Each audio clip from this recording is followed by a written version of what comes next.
and welcome to the October 19th meeting of the Sherborn School Committee. My name is Nancy Cordell, and I call this meeting to order at 5:31 p.m.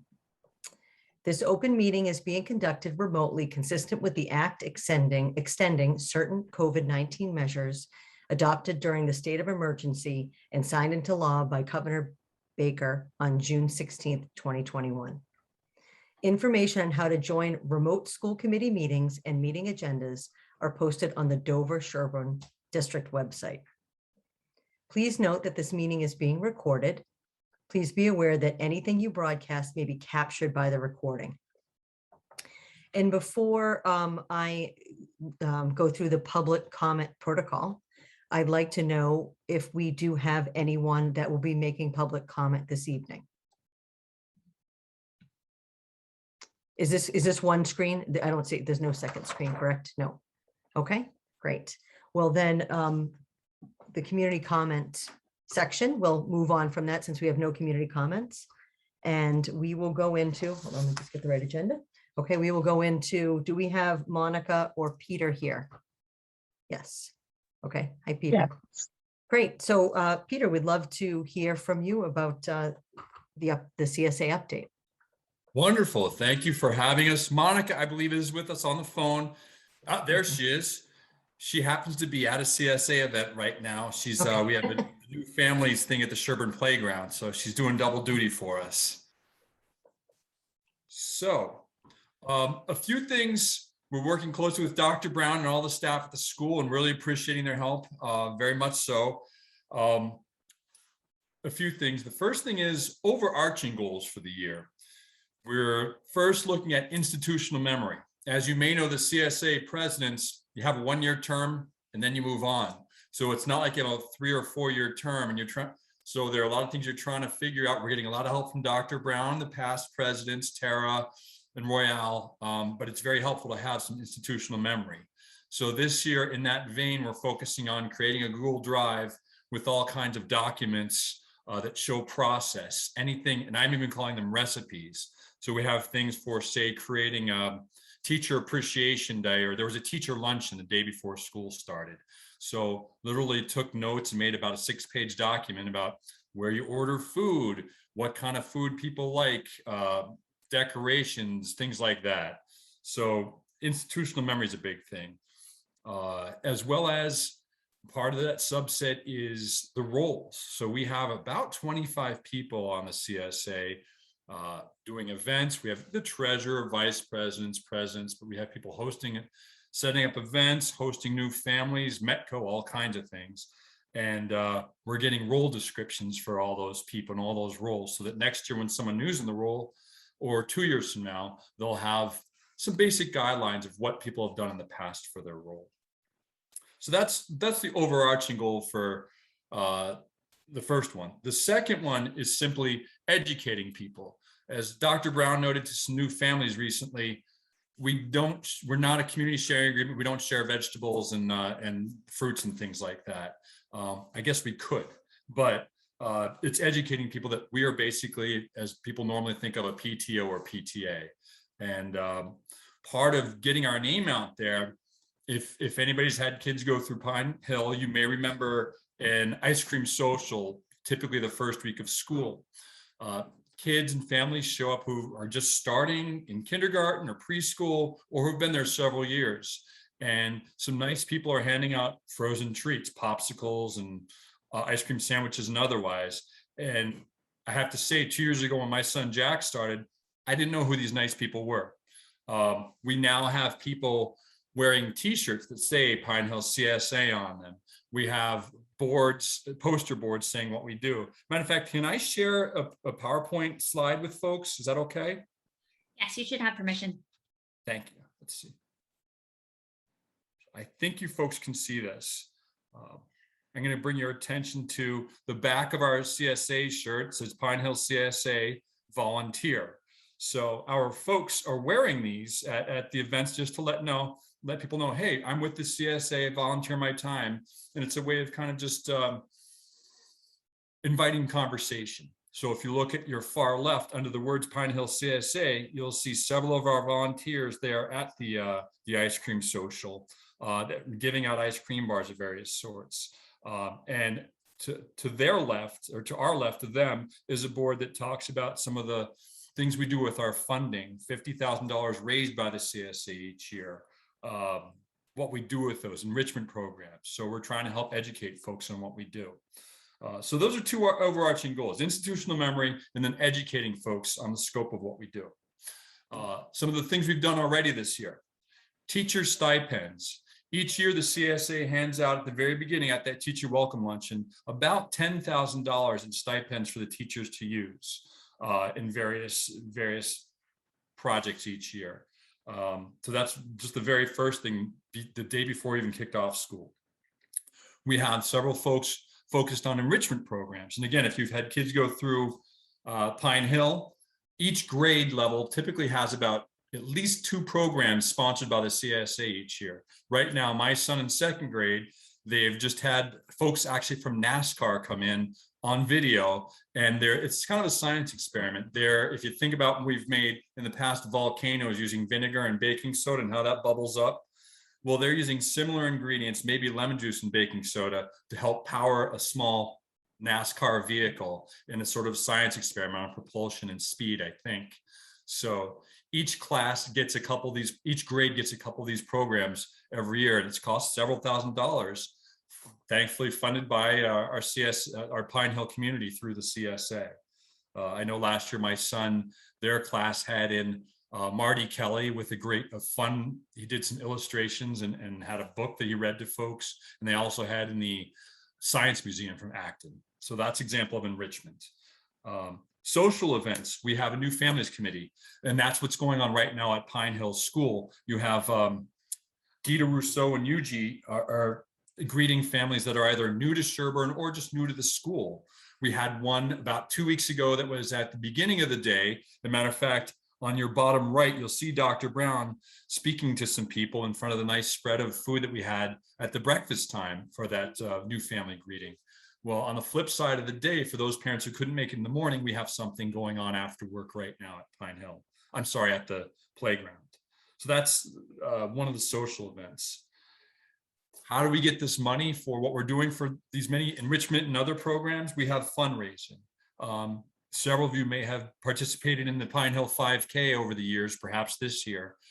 We have 2 Dynamo women who organized it for us this year, very quietly organized one of our largest fundraiser, raising over, I think, $10,000. And you'll see one of the photos next to the back of the Pine Hill CSA shirt, right below the word move, you'll see the start line for, I think, one of the kids' races at the Pine Hill 5K. Something new we've started on a little lower scale is restaurant revenue shares.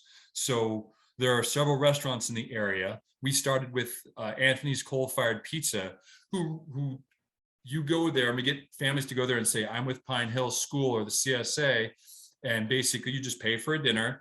Anthony's gave back 20% of their receipts to the Pine Hill CSA for that night. So we've had that fundraiser. I think we've recently done, well, we'll be doing other restaurants in the near future.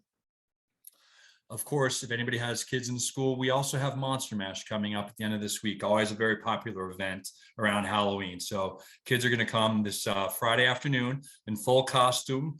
Usually it's indoors and with a DJ and disco lights and all kinds of things. But in making sure the event could go on this year, despite all the challenges, we're making it just before dark from about, I think, 3:30 to 6 or so. And so that's always one of the big highlights of the year. It's a fundraiser, yet a great event for the kids and families to all get together. And then simply on every other year, we have the big auction, and I think it's gala or auction in the spring.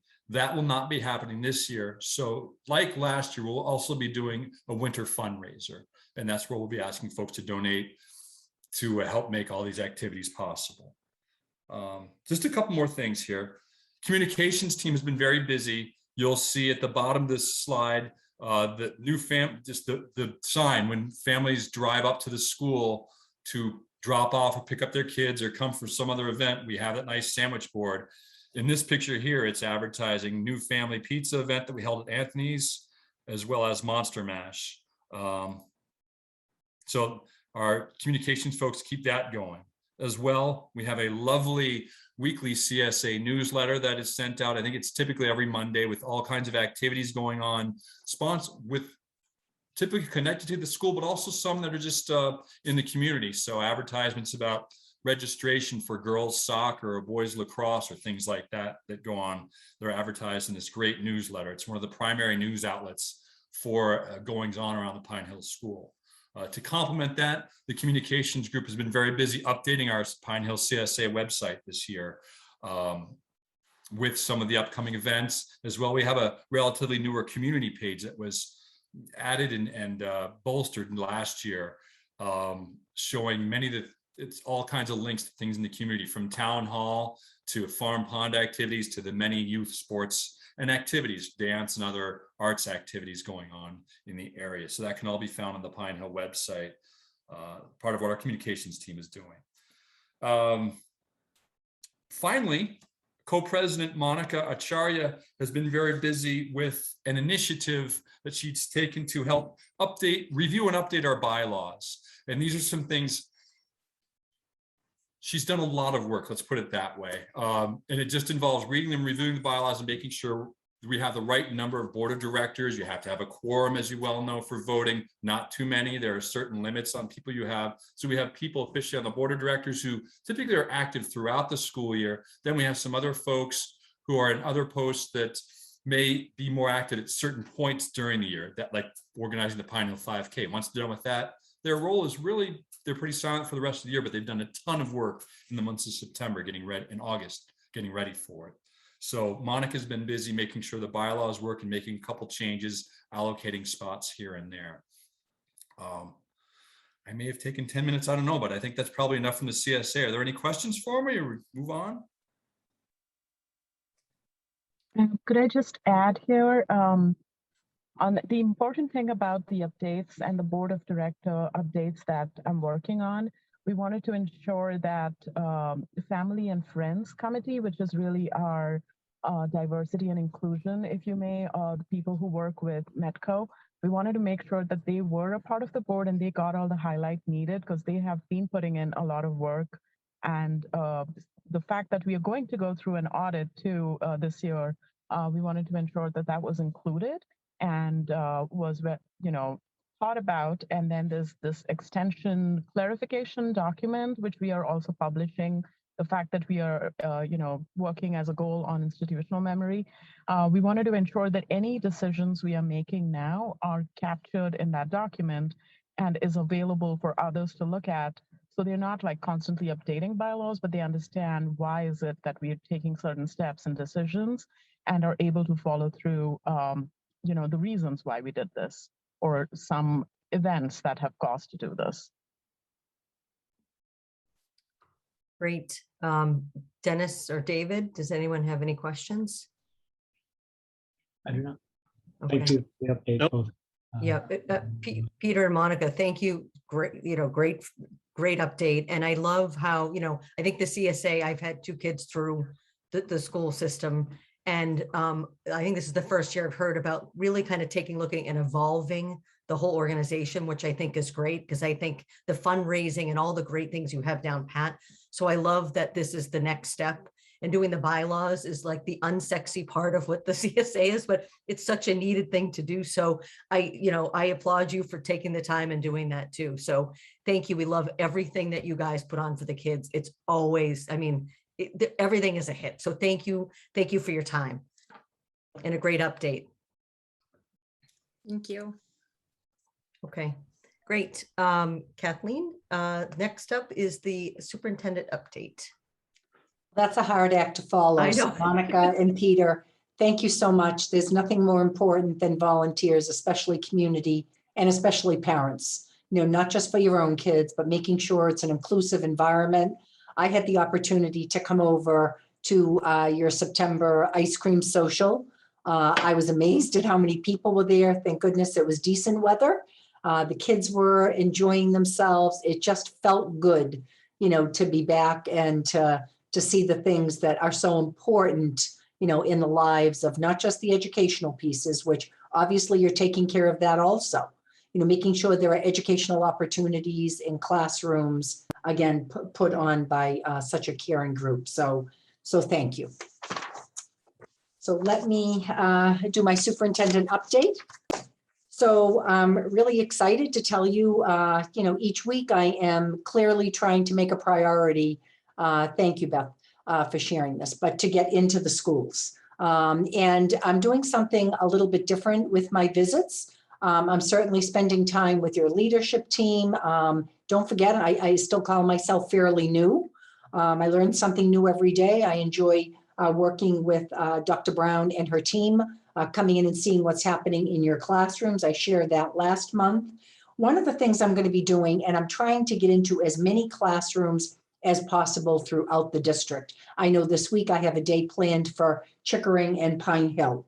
And what I'm also trying to do during that time is to informally find a space in the school where if staff members would like to come and, talk to the superintendent, talk to me about things that are happening in the classrooms or things that really inform my practice. So I'm looking forward to, again, meeting with your teachers, your staff members, and getting into your classrooms and seeing what's happening there.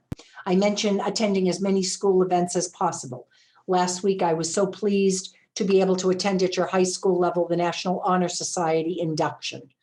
Just a wonderful rite of passage for so many of your students. As I said, I'm looking to get to not just sporting events with your drama, your theater, your music, and certainly I think I'm going to try to attend the Monster Mash, I believe it's called, this Friday night. I don't have a costume, but I would love to see the kids having fun. It's the best time of year. It's probably one of their favorite holidays. Everybody can be somebody else. And again, I want to take the opportunity, and especially tonight where we've highlighted parent groups, I'm available to meet at any time. So if you're sponsoring a meeting or an event and you would like to have me come and talk about, district initiatives or some of the things kind of being the new person in the district, I'm very happy to do that. And on another note, especially with your older children, I'm going to be meeting with student groups. So that's opportunities for student luncheons, really getting to hear from our own students what their take is on what's happening in the district, what we could do better, what are those things they want to make sure that that we keep in the district, and gather as much information as possible. Next slide, please. Now we keep talking about, and tonight we do have a joint meeting. I encourage anybody that is on this meeting to please join us at 7 p.m. this evening for our 3 school committee meetings, which includes our Sherborn School Committee. So we do have a staff vaccine mandate that we have been implementing. It was approved by the boards of health in late September 22nd. We had forms that we have put together asking our staff to verify their status on vaccination to be completed by October 8th, which was a little over a week or so ago. The timeline is that your staff members, and this is for every staff member in the district, from the superintendent to each one of the groups that supports our students in the classroom, whether it's food services, facilities, custodians, educational assistants, obviously our professional staff, everybody that touches, again, our schools in some way. So the timeline is the first dose must be given on the vaccine by November 1st. And we have been communicating with staff members that are unvaccinated.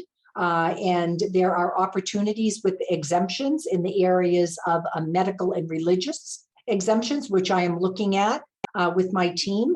And, making sure we're documenting all of this. If we do approve an exemption, we do have what we're calling a testing requirement for those staff that have an approved exemption, remain unvaccinated.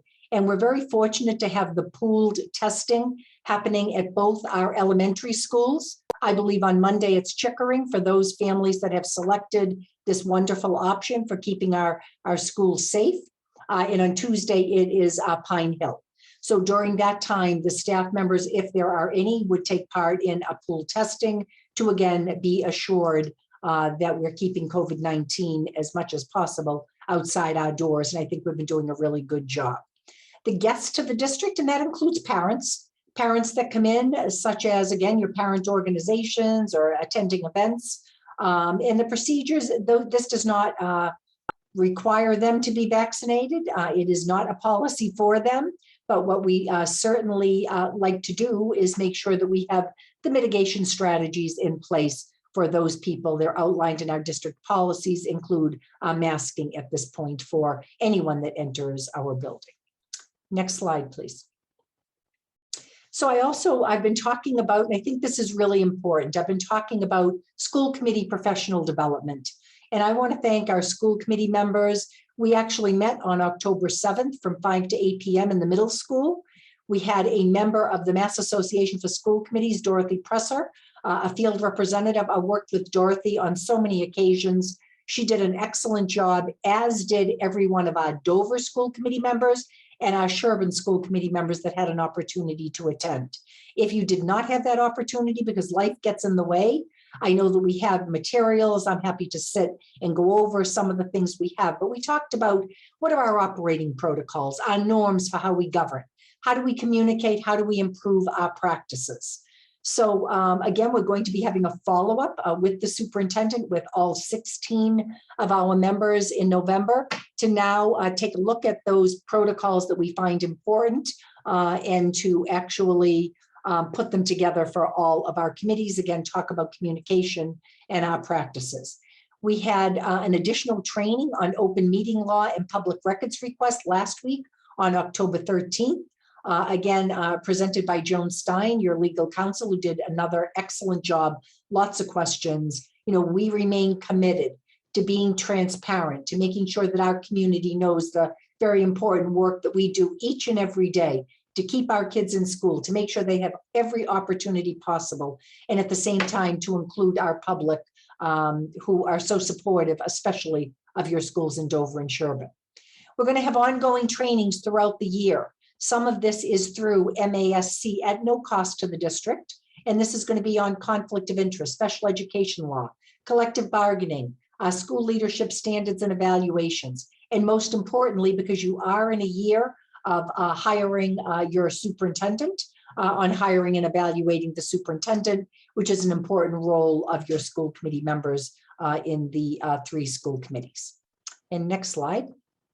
And we do have 2 vacancies. I believe the Sherborn School Committee vacancy, a letter of intent and resume by October 29th.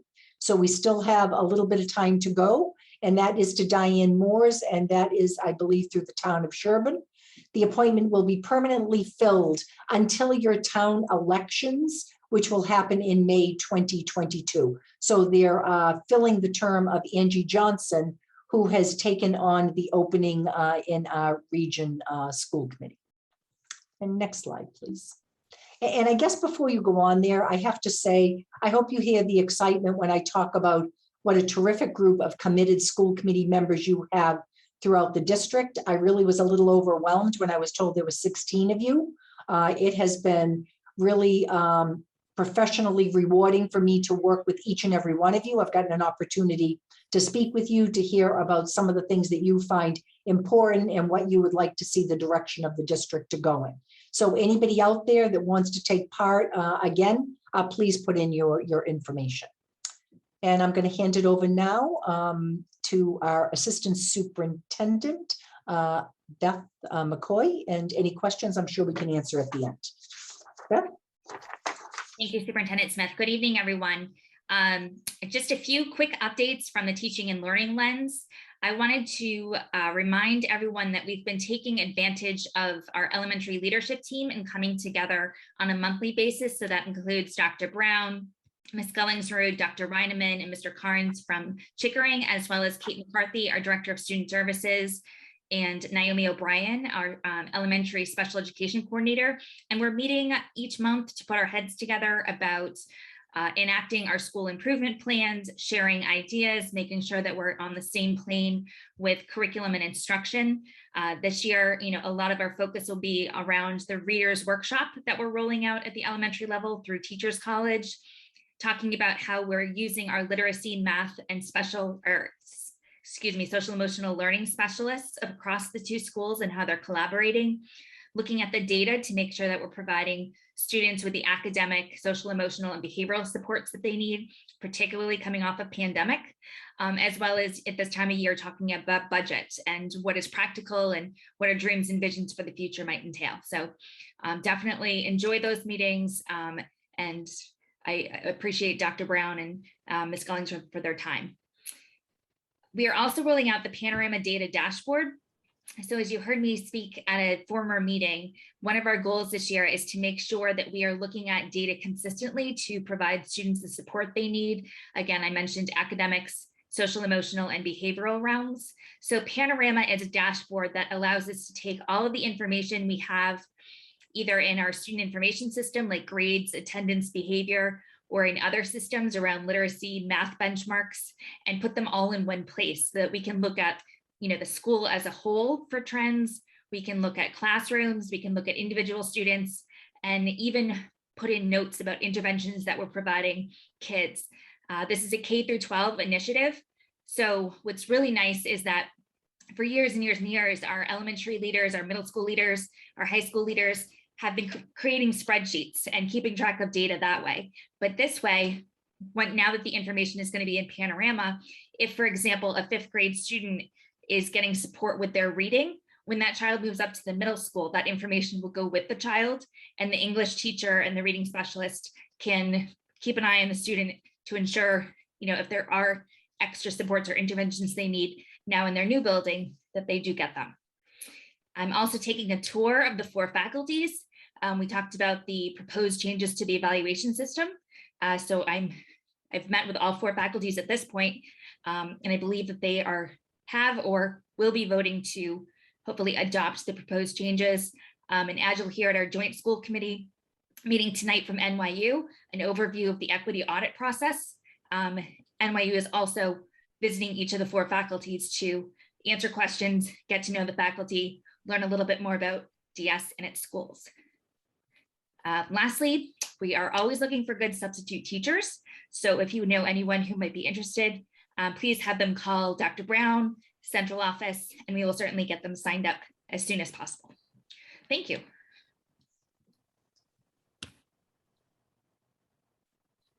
Okay, great. Dr. Brown.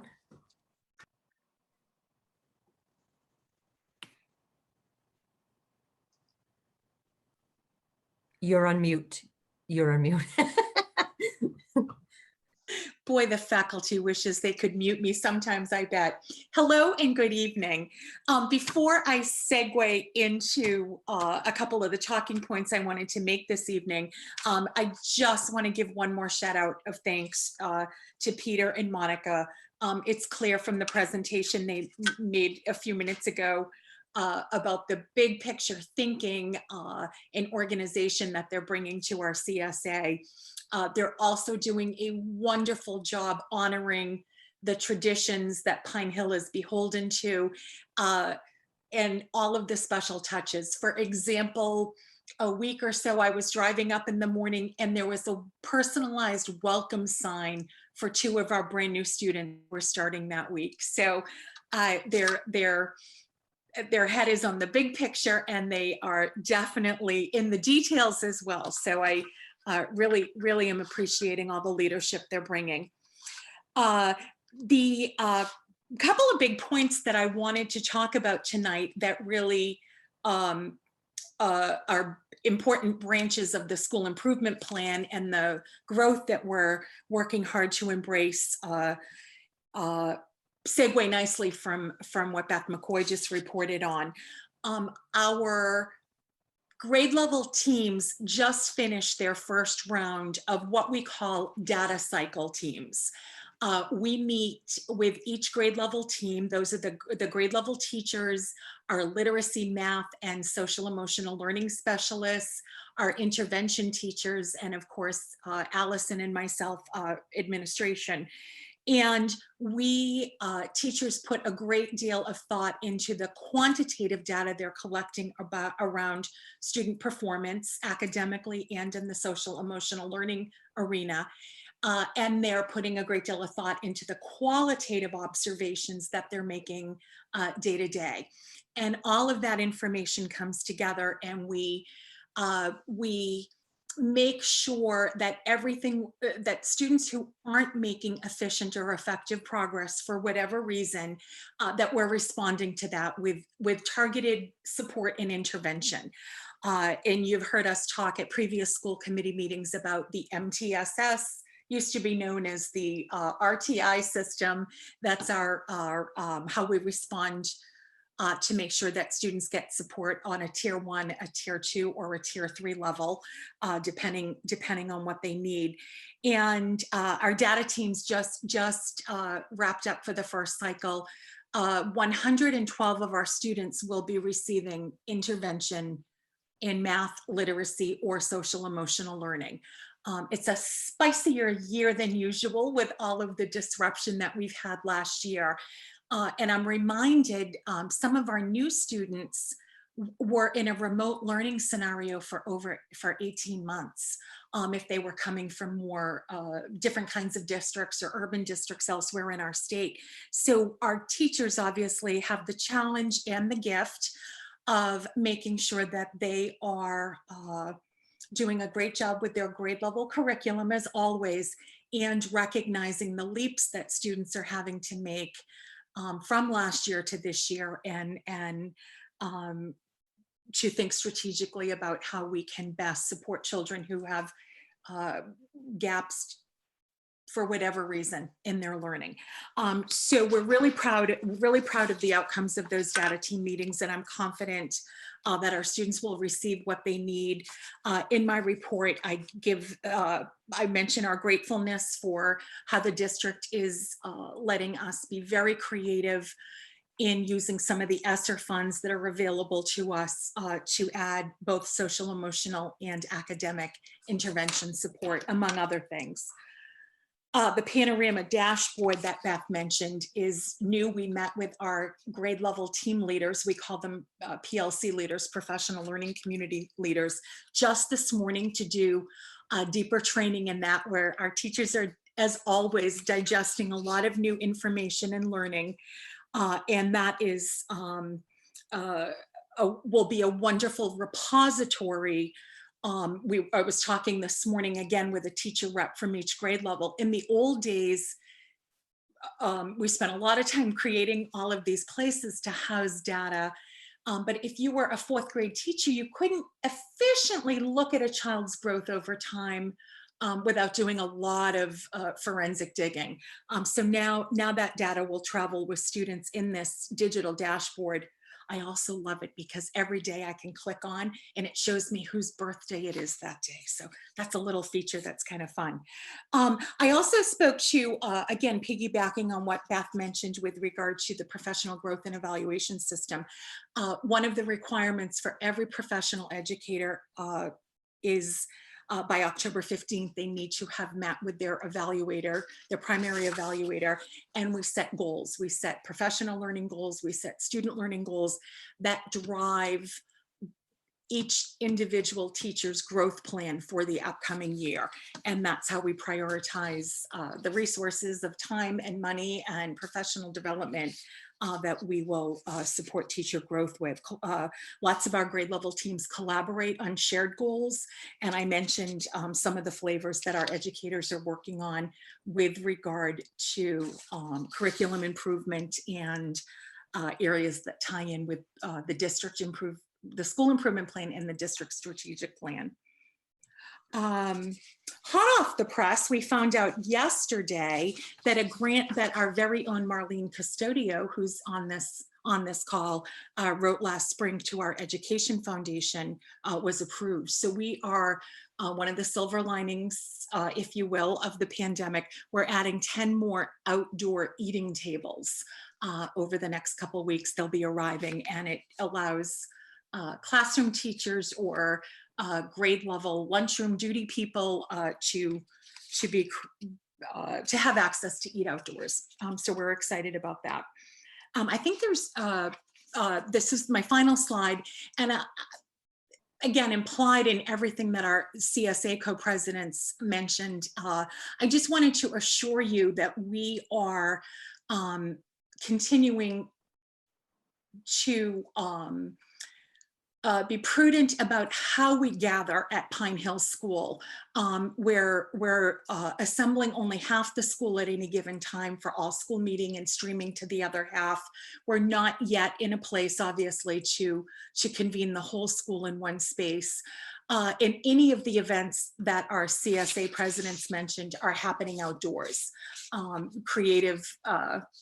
creatively. So we're making good use of the 10 acres that our schools sit on, and making sure that we are having fun and being spirited in ways that connect and inspire joy with our students in careful ways. So thank you to the folks who are planning this CSA event for Friday. The kids were heartbroken that it might not happen again this year, and they really found creative ways to hold it outdoors. So that's it for me, unless you have questions. Can you guys hear me? Go ahead, Dennis. Dr. Brown, thank you for that update. Very, very good. And it's good to hear sort of things feel like they're kind of progressing back to some semblance of normal. You'd mentioned the ESSER funds for some additional sort of educational support and whatnot. Now that we've got some of the data in from those exercises you went through each one of the classes, does that feel like it's matching with the amount of resources that you have to kind of handle that? Or are you guys now kind of figuring out, do we have the people resources to be able to work through the various academic sort of enrichment that needs to happen to kind of bring people up to grade level? One of the ways what we're in constant communication at our leadership meetings and our my consultations with Dawn, with Beth, with Kathy, how to use our ESSER funds. We also have Title I funding that is intended to be to support individualized student support. So there's a few different ways funding come together under normal times, during COVID times. So we're always brainstorming about how to maximize the impact of how those funds are used. So at this time, we have 3 interventionists who are overseen by our content area specialists, and of course, Allison and I. And right now we have the resources to meet the needs of what our first blush of what our students need. We will also be considering how to use our Title I funding for additional tutoring and support for kids. And Mary Lucy, soon to be retired teacher, is leaving us on November 30th. She is currently in one of those interventionist positions. So I am hopeful that we will figure out how to support student needs when she officially retires. Thanks. David, do you have any questions? No questions. Okay, Thanks. great. Barbara, thank you so much for the update. Dawn, in the warrant report? Yes, so since in September I closed out fiscal year 21 for you, your warrant report for this evening actually goes all the way back to July 1st. So those are all the warrants that we processed for fiscal year 22 to date. And I know, Nancy, I believe you're now the signer for the committee. If anyone ever wants to have more detail behind the warrant, we do keep a copy here, but you're also welcome probably to make an appointment at the Sherborn Town Hall, because they keep all of our original documentation.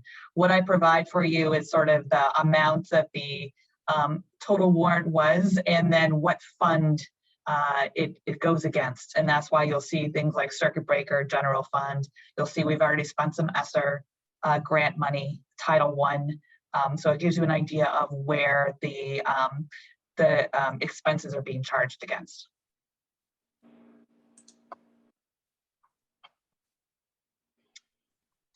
All right, great. And do you want to go right Move right into? Yep, exactly. So tonight you have your first glimpse as to where we stand right now in fiscal year 22. September 30th report is always a challenge to put together because we brought all the staff back on payroll. Of course, during the summer, it's only the 12-month people. Keep in mind too that we share staff across the building. So my office has been trying to make sure we have as much of the information in these financial statements as we can for you. I think the good news is, although you've heard about the positions that we've added, we added the math specialist, the SEL specialist, and then an additional educational assistant. And in addition, we've increased your BCBA by 0.2 FTEs for this year. We usually shared that person at the region, but you have them 100% in Sherborn. When you pull that all together with some post-budget staffing changes that we have with the year leave of absence, as Barb said, we have a mid-year retirement for people who took all these new positions based on their salary level. At the end of the day, right now, we almost look whole. So we had savings to offset the additional cost. So that's great news for Pine Hill. That means that we can leave more money on the table in our ESSER grants to cover things that come up down the road. So I think that was a really positive thing to see once we were able to put all the numbers into the financials. You will see that we have currently right now, we've added 2 educational assistants to the special education line. I've left those in the general fund for now until we see how everything shakes out, because as you know, we would want to use up our general fund appropriations first before diving into additional grants. So we're going to let that hang there for a little bit and see where we land as we get further into the year. If we need to, we definitely have some other grants that we can move those EA positions to. I think other than that, your substitute line items, remember, we're only new into the year. There are only actually 19 school days in September, and not all of your payroll for September is yet reflected into your actuals. I will have to say, looking at the payroll across all 3 districts, Pine Hill probably has the healthiest substitute pool. You've got several retired teachers who have been coming back. And last year, we talk about silver linings, but one of the silver linings that we sort of experienced at both at Chickering and Pine Hill was utilizing more of our after-school care staff. A lot of that staff actually filled in and worked some part-time EA positions for us last year. So some of them now are actually coming back and either taking an EA position or part-time, or they're on our substitute list. So that avails, Pine Hill with, 1 or 2 more people that we didn't have otherwise. And I think Barb is definitely taking advantage of some of that and helping the staff lighten the load a little bit. And we did increase our substitute rate this year. It had not been looked at in a really long time. So we did bump it a little bit to hopefully entice a few more people to want to come spend the day at one of our schools. On the expenditure side, it is really early in the year. So you'll see there's a lot of operating variance numbers left because we're just getting started. I think a member had a question about maintenance of buildings. That's one area though where we do spend the summer. A lot of our annual inspections take place in the summer. Our preventative maintenance takes place in the summer. So we are heavy in cost in our buildings because we have access to the buildings to take care of things. As you know, we also renovated and upgraded the computer lab. It's now one of the, I believe you call it the Learning Center. You guys all named different things, but that had a complete renovation this summer with all the cubbies pulled out where the computers used to be. And when we say spend smarter, I went through all of our custodial closets and we took all the tile that matched that we could find, and we were able to just pay for labor to pull up that growth carpet and put down some new, fresh, clean tile. So I don't know if we should have taken some more before and after pictures, because I think that was a pretty good transformation in that space. I always get in the midst of things, and it's always after it's all ripped apart that I'm like, oh, I should have had a before picture, but Barb probably does. So we have some of that. So we do a lot of work on the buildings in the summer, which is why that looks a little heavy right now. But you do have a nice reserve left for emergencies that come up during the year. So that budget is composed of both our maintenance stuff that happens on a routine basis, and then a part of it is sort of our emergency reserve. But I will tell you, I think we do a great job of spending that money really well at Pine Hill. Then the other sort of big piece of your budget is out of district. I will say that is still in the process of being finalized. We don't have all students necessarily encumbered yet. And we're still waiting to know what our final circuit breaker amount is going to be for Sherborn. So that's why you see a TBD at the bottom of that. They have released, we do know that we're going to be reimbursed at 75%, which is the state mandate, which is great. We know that then we're going to be able to count on that money. And for the first time, we're going to see a little bit of reimbursement for out-of-district transportation. So that's a new feature from the new Student Opportunities Act that avails us at least 25% of transportation costs will be eligible for reimbursement. The only caveat is there's only eligible for reimbursement if there's money left in the circuit breaker state fund to fund it. The good news is that because they've already met the 75% of tuition, there obviously is money left to put some towards transportation. So this is new for all school districts to get a little bit of money back on transportation. So we will break that down, analyze it a little bit more for you when we have the actual numbers, because what we have to do is take actually student by student and break it apart so that Sherborn gets their part of circuit breaker and Dover gets their part of circuit breaker. So it's a little bit of an exercise we do here, but as soon as we have those numbers, definitely in November, we'll have those for you. Any questions on just sort of the status of appropriations? Then you have your first quarterly report for your special revenue and revolving funds.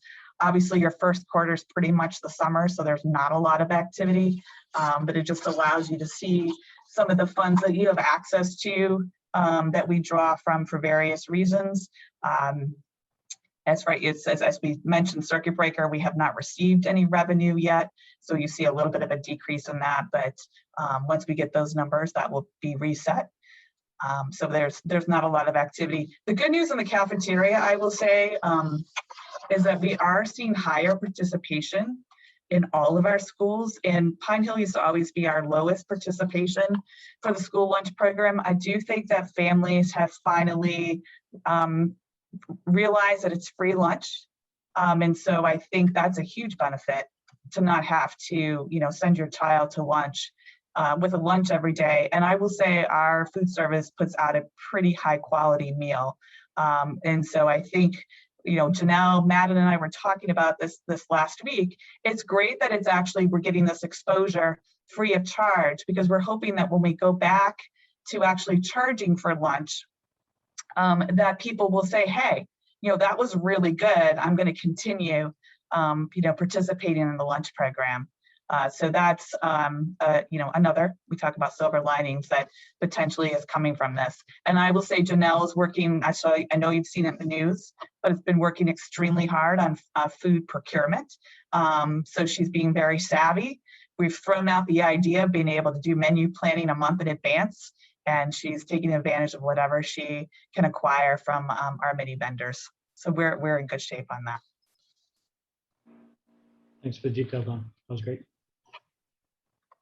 Don, you're going to go into enrollment, or is that part? Sure. So you have your first shot of enrollment as of October 1st. The good news is that we've landed within your class range policy, right, which was 18 to 23. And so we have some classes that are on the healthier side. As we start thinking about the budget, you'll notice that you've got your largest class will be moving up to the middle school, the 82. So that does give us some flexibility to probably move a teacher to maybe, one of those classes that's getting grades that's getting a little higher. So that's always good from the budget perspective to know that we've got some ability to take existing staff and meet our needs in the various grades, because we probably will be looking at adding, obviously, some of these new positions that we're piloting this year. Probably will be, we haven't started our budget discussions yet, but most likely are seen to be successful, and we'll want to start incorporating that into the budget. So that makes the load a little lighter if we also don't have to look at classroom staff to be added also. So we'll keep you updated on that. We'll do our projections in your January meeting for where we're looking for fiscal year 23 to go. And then I'll just roll right into, so we always like to give the school committee an opportunity to advise us on any budget guidance that they'd like to see as we start preparing. And actually the budget memo kickoff meeting memo went out today. And your guys, Sherborn is the first budget to be presented at your next meeting. Pretty exciting. So this is your opportunity before we start crafting that first. If there's any issues that you would like to see us address, any concerns you have, just so that we give you an opportunity to have some pre-discussion about the budget before the first draft is presented. And you don't have to have anything. It's important, I think, to offer that ability.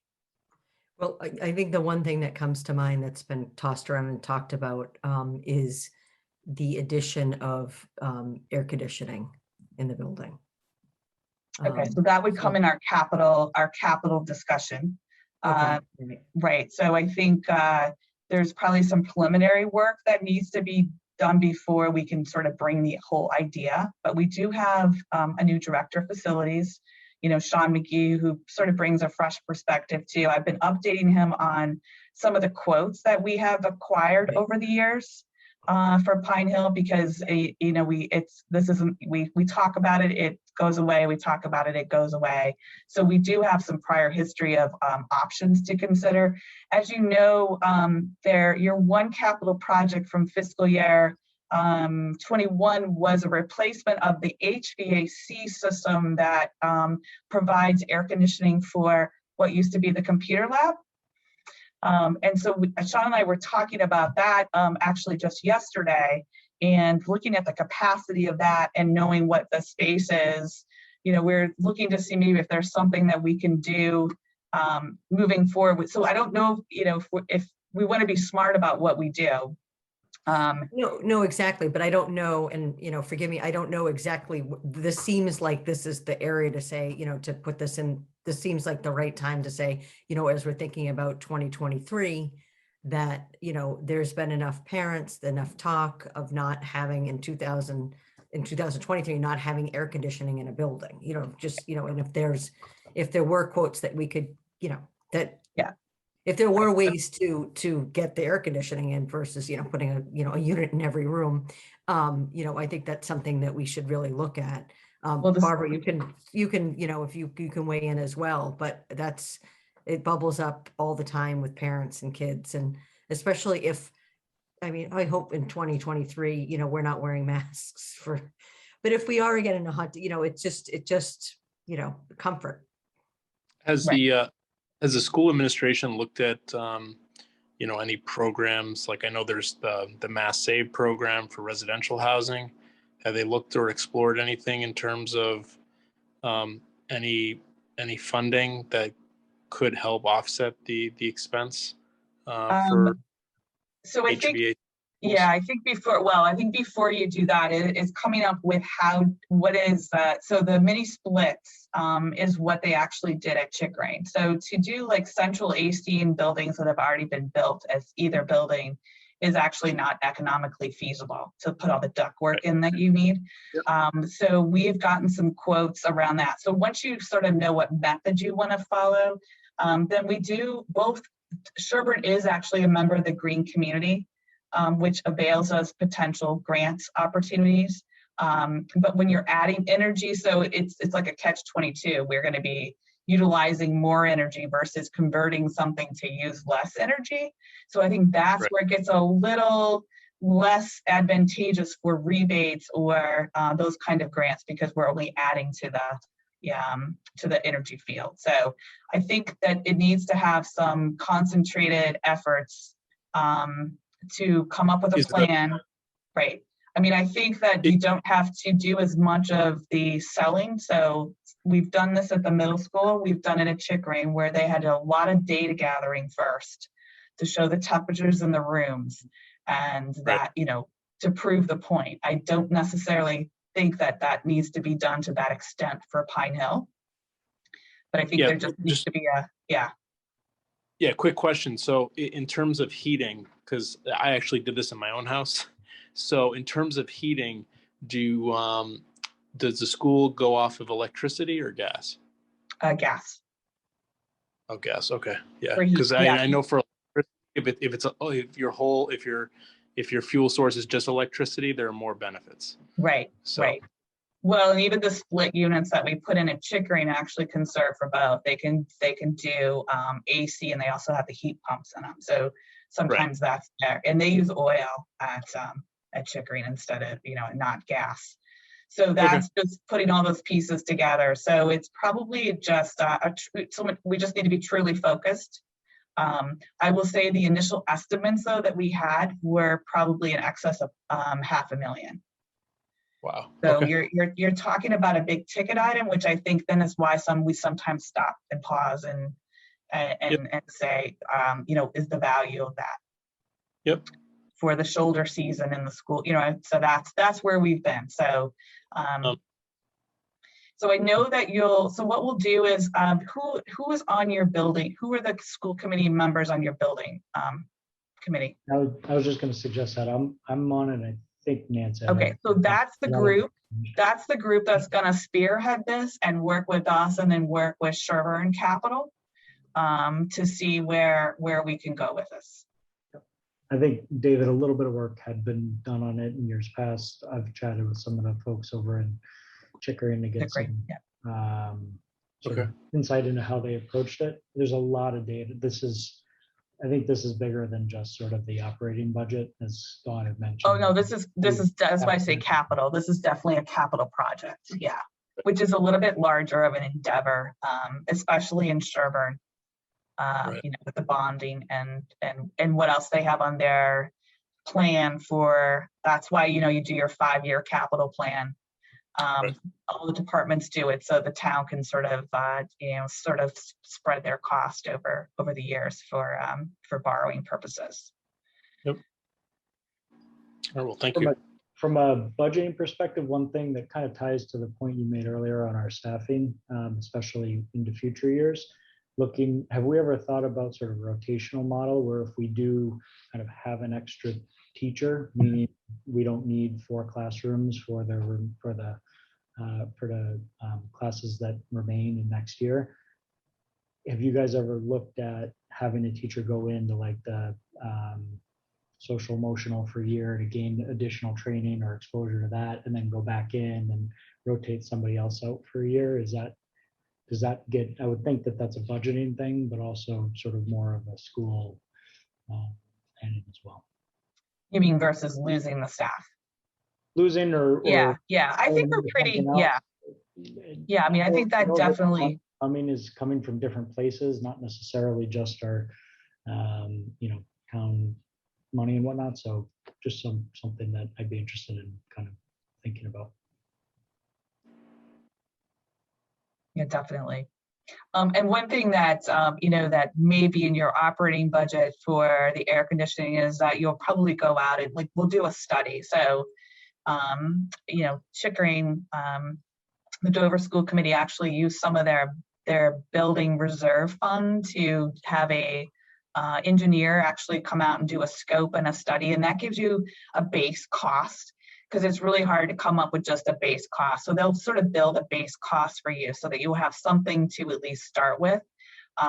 So, you know, you invest probably, I'm going to say $10,000 to $15,000 in one of those engineering consulting reviews, but they'll basically come into your building and spec it out and approximate what your costs are. That way you have actually a better, you have an independent person versus our contractors, giving you an idea of the best way to do it, and then they sort of give you an estimated cost. Then we can use that. Then you go and you use that for your bidding process once the project gets approved. So that's an initial investment that could be made through the operating fund. And I was actually on the Dover School Committee when we did ours, and so we did some from our operating fund and some from your building fund. So that's where some of your revolving funds also come into play, because you have that building fund that we could potentially, you know, pull some money from to do like a study. So that's something that the building committee subcommittee would discuss, and then, you know, bring that back to the whole committee to discuss. But that's probably like one of those probably essential steps that it gets you a little further along in the process, but also gives you a more realistic plan to move forward with, to discuss with the town of Sherborn. Great. Dennis, any other questions? You covered it. Thank you. Okay, great. Moving on to the next agenda on the item, which is the consent agenda. I'd like to, if someone wants to make a motion to accept the consent agenda. You're on mute, Dennis. 18 months, I should have learned. Dennis Quant, so moved. David, do you second? David Kay is a second. Okay, and for vote, Dennis? Dennis Quant, yes. David? David Kay is yes. And Nancy Cordell, yes. Okay, the next item is just in our packet. Cheryl included meeting minutes from the Dover School Committee, which was actually on June 6th, and the Dover Sherborn Regional School Committee is June 8th and September 14th. So as I think, Dawn, the next item is the items for the meeting, the agenda items for next meeting, but I think next meeting really is, as Dawn is really budget is kind of the main. Yep, you'll get your first snapshot of the fiscal year 23 budget, and we do this so it's due, a budget placeholder is due to the towns by the end of December. We've, to sort of like make December not a horrible month for all of us, the two towns we've actually a couple of years ago moved to November, and then that just spreads the workload for us a little bit, but then you're not coming together the third week of December to start talking about a budget when you've got winter break upon you. So but we have, I tell, you know, our administrative, our team here that this is just the beginning. We've got multiple months to talk about the budget. So the goal is not to bring you a final budget, but a starting point. And then we'll continue discussing it in January, and then your final approval will be in March. Okay, great. Thanks, Dawn. And so David or Dennis, if you have any items that you would like on the agenda, if you can email me or text me or call me separately with those, that'd be great. And so now we'll move to adjourn the meeting. Can we just do it unanimous consent? Yep. Aye. Aye. Aye. All right, great. Thank you, everyone.